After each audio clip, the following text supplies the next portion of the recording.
Hola, ¿cómo estás? Bien habido. Welcome to the KPC podcast. I was going to do an intro in Spanish, but I forgot what I was supposed to say. But my name's Karsan Turner. And I'm Hannah Thurman. And we've got a couple things we want to talk about today. We're finally here. It's been a few weeks, but schedule's figured out, and we're going to be talking about the current events in the news cycle that we didn't have enough time to kind of touch up on in our news broadcast, KPC News, that airs on Wednesdays. So Hannah has our first story, which is a new spending bill that was passed about the government shutdown. Yeah, so it hasn't been passed yet, but what I talked about on Wednesday is that they were starting to group together. There were about 17 Republican and Democrats that were working together to get this new bill because the deadline for it is on Friday, tomorrow. So they eventually came up with a bill that was over 1,000 pages long, and majority of it covers the border security as well as 6 other main things that we need to fund. So it was released at midnight, and so that means that the House and Senate, respectively, have to have a day to look at it whatsoever, but it's going to go through the Senate, and then it's going to go through the House, so that's even less time for the House to look at it before this Friday deadline. So they're hoping to vote on it tonight. I was going to say, I'm sure they are all going to read all 1,000 pages and then think about it. Yeah. I mean, I'm sure when I was reading this CNN article that really helps lay out everything that's in it, especially it mainly focuses on the border security, but I was kind of wondering if politicians kind of rely on this, like, okay, so CNN obviously probably read the whole thing because I'm sure they have someone that's going to do that. Yeah. So, okay, so there's that much for that. Okay, cool. Yeah. Like, I'll just follow this. I would be tempted to if I was a politician, probably. Yeah. I mean, given the high amount of things that politicians do that suck, having someone paraphrase a bill, I mean, maybe that's not the worst thing. Yeah, I mean, we did have Ralph Northam dance as Michael Jackson, and it's unfortunate we weren't able to do the podcast last week, so I would love to talk about that story, but yeah. Well, yeah, so they actually can't make amendments on this, so they can offer up suggestions that they want to see change if it doesn't go through, but so paraphrasing it, I guess, really isn't that bad. They either have to say yes or no. And I'm sure that there's a lot of things that every politician that's looking at it isn't going to agree with, and vice versa. But the main thing that surprised me is that there's $1.375 billion in the package for border security or border barriers, and President Trump is asking for $5 billion, which we all know that because I talk about that a lot in the newscast. But so there's some discrepancy that he's actually going to sign off on this bill. They have they don't think that it's not going to go through the Senate and the House successfully, but it's when it gets to the president. And he did say that he doesn't want to see another shutdown, that would be really bad. But he's seen that he's repeatedly not getting what he's asking for. Right. So that may be where we're going to get into the national security thing, calling a state of emergency or an executive order, which we were just talking about. I really want to look into more on how he can do that if it's with money, but I'm sure we're going to find out in a couple of days if this doesn't pass or not. But so another thing that I was kind of surprised about in the bill that I talked about in the newscast is that they are not allowed to use concrete walls for this money for concrete walls or other prototypes like that. It's just going to be fencing pretty much. So there's 55 new miles that this will go to. There's a lot more funding for detention beds.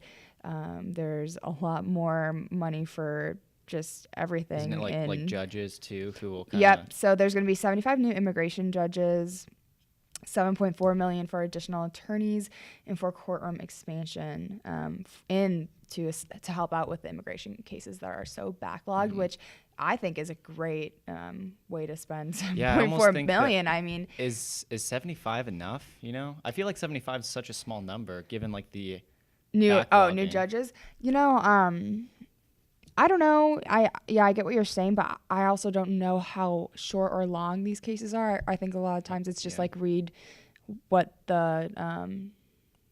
what they're pleading to, and then are you guilty or not, and then I'll go on to something else.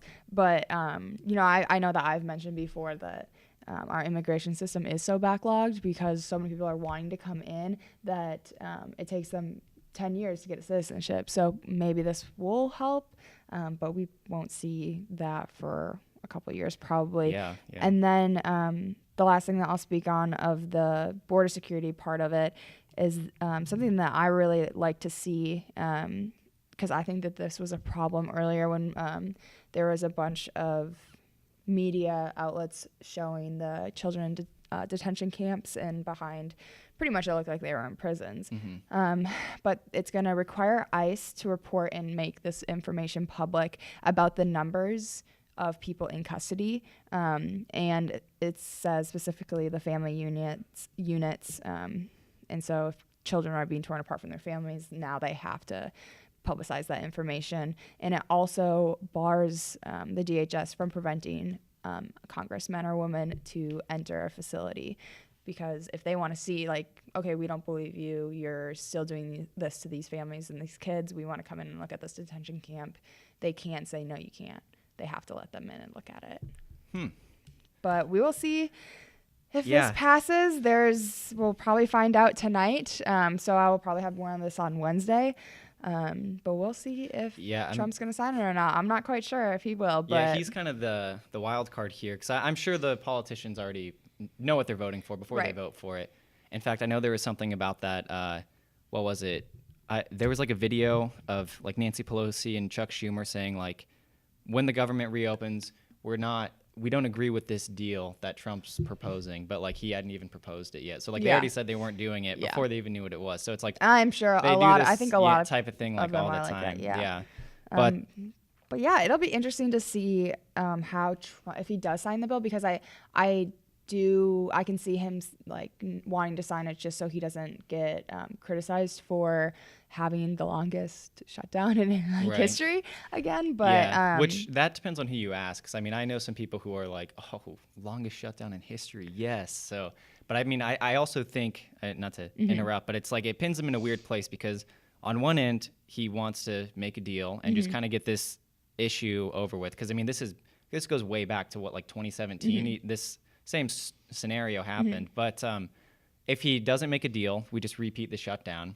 And I feel like the battle was lost for Trump and the Republican Party in terms of getting the wall whenever he reopened the government, because he caved. And we're either going to get another cycle of that, and it's not going to look good, or he's going to pass this bill, and it's going to make him look weak, and it might put him in a really bad position for 2020. And I mean, maybe he can use the 1.37 billion to start building the wall and then say like, oh, look at this, I at least got it started, but that's not as strong as I got what I told maybe you guys he's realizing that he's made a little bit too big of a promise when he was running. But I mean, people have to realize that no matter who is in power as the president, you can't expect to get everything that you are running your platform on, because you have 500 people that are, deciding this with you, or 500 plus. So it's not just him. Like, he can't just say, this is the amount of money that I'm asking for. You guys have to give it to me because I'm the president. Right. It just doesn't work that way. So I think maybe he's realizing that a little bit, as well as other people. But we'll see what happens. Yeah. And I mean, in terms of if you're president, you want to get things done, it's almost like you have one thing that you need to get done. And it was even difficult for Obama. He had to bypass Congress to get Obamacare to like be enacted. And wasn't there, I think there was a majority in the House and maybe in the Senate too.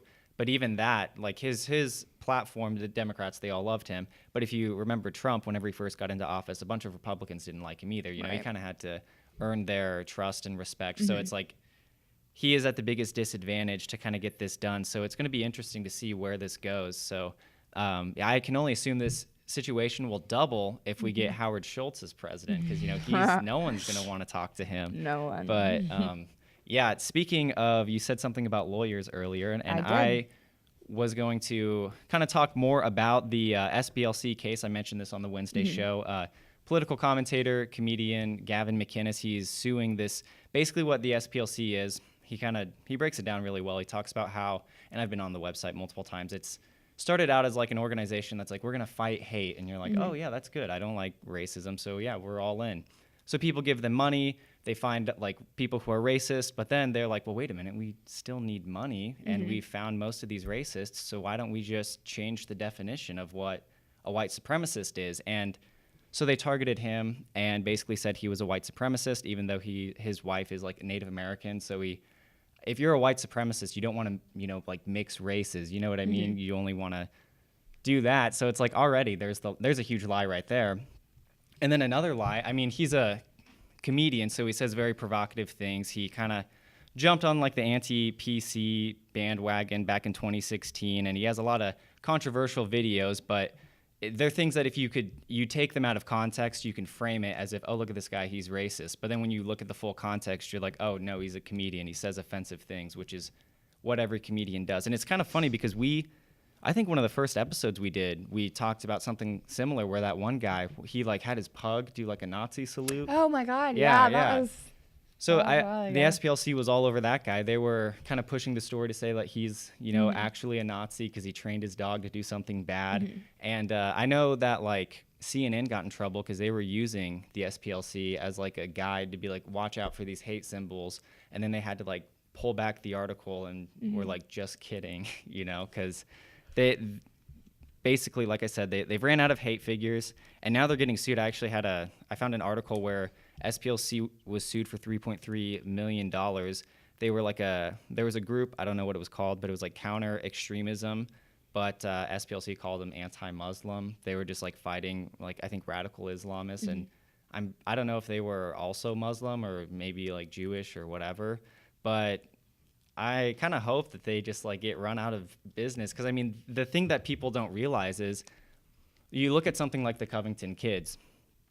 Perfect example of not only something the SPLC would do, but the media, which at least they apologize, like, oh, we jumped the gun on this. And there was a private investigation that happened today. They found, obviously, the kids didn't really do anything wrong. But you see the first story, well, they didn't do anything wrong in the terms of they were standing there in front of the guy. Right. I mean, they can mock him if they choose to mock him, but you can look at the other side of did they do something wrong and like how they behaved.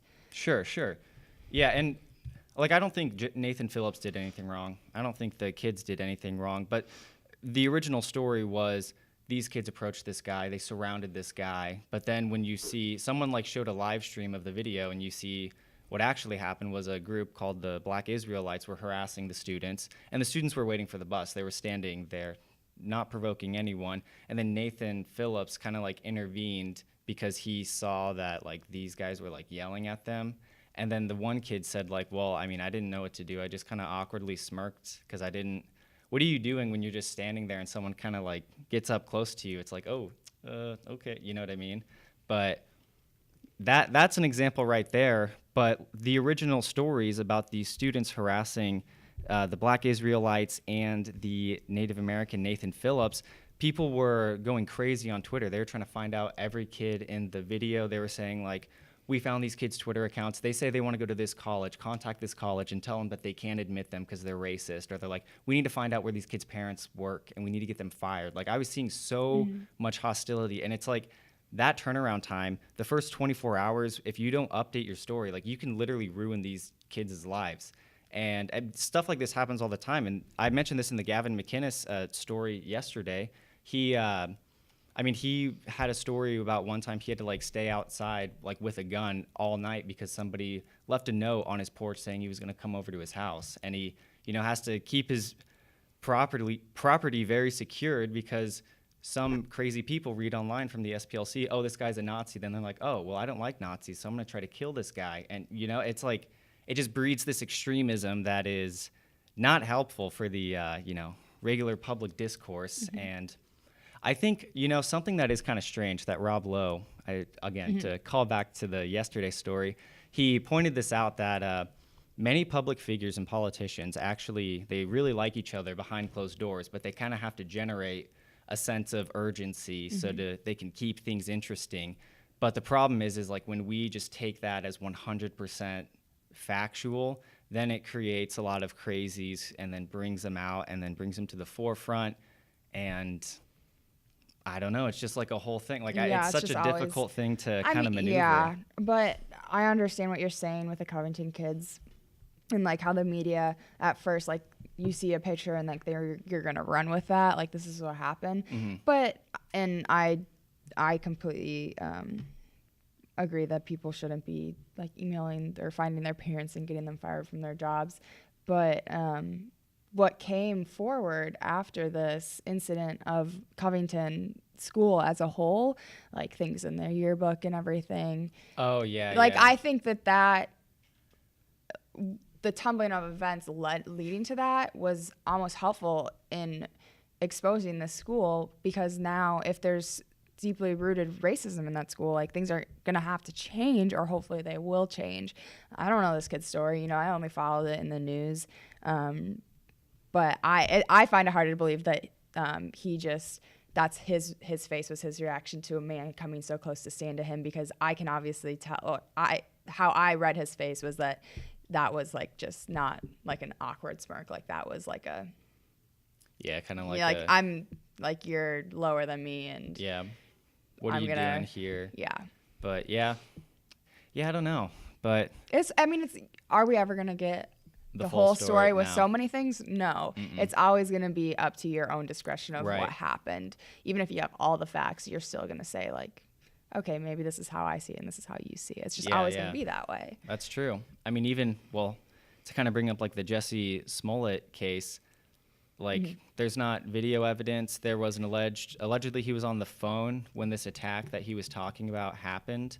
The actor in Chicago who said he was attacked by two guys wearing MAGA hats. It's like we have so many facts that are brought to the table, but we still just don't know. And it's kind of weird how we live in this age where like everything is kind of monitored and recorded, but we learn how much or how little we actually know about current events or what is happening. It's kind of weird, but I know. I wish that I would have been following the story more, because I saw it on like social media and everything.